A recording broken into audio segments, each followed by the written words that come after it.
आगे बढ़ाते हैं। बाहर जो कोण बनता है बहिष्कोण पाते हैं।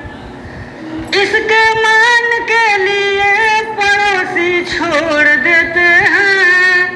ये इसका पड़ोसी कौन है और इसके दूर वाले हैं। इसके मान के लिए पड़ोसी छोड़ देते हैं। जो कोण दूर होते हैं उन्हें हम जोड़ देते हैं। जो कोण दूर होते हैं उन्हें हम जोड़ देते हैं। कोई बात अगर कहा जाए, सीधे अगर कह दिया जाए तो उतना प्रभावी नहीं होता जी। लेकिन उसको अगर कविता के माध्यम से या संगीत के माध्यम से बता दिया जाता है, उसका ध्यानाकर्षण हो जाता है जी। और जिस मुद्दे पर, जिस टॉपिक पर ध्यानाकर्षित हो जाते हैं वो उनको समझ में आ जाता है। तो यहाँ एक त्रिभुज का बहिष्कोण है, ज्योमेट्री का एक टॉपिक है। ये त्रिभुज ABC है और इसकी भुजा को अगर हम आगे बढ़ा देते हैं, कोई भी भुजा, तो यहाँ बाहर जो कोण बनता है इसी को बहिष्कोण कहा जाता है, exterior angle of A triangle. इसके पास में जो कोण बनता है इसको छोड़ करके यह कोण और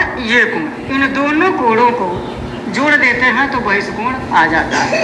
अगर सिद्ध करना चाहें तो मैं सिद्ध, अगर मान यहाँ पर मैं नाम रख दूँ angle 1, angle 2, angle 3 and angle 4, तो कोण 1 धन कोण 2 बराबर हो जाएगा 180 अंश, समीकरण नंबर 1। और ये भी हम जानते हैं कि किसी त्रिभुज के तीनों अंतः कोणों का योगफल 180 अंश होता है।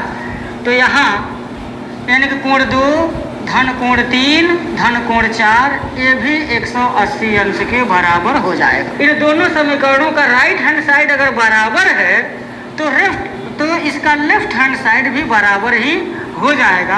अर्थात कोण 1 धन कोण 2 बराबर कोण 2 धन कोण 3 धन कोण 4, और कोण 2 से कोण 2 कैंसिल होगा तो कोण 1 बराबर कोण 3 धन कोण 4 हो जाएगा। ये जो बहिष्कोण आया है उसकी जो वैल्यू होगी वो त्रिभुज के इस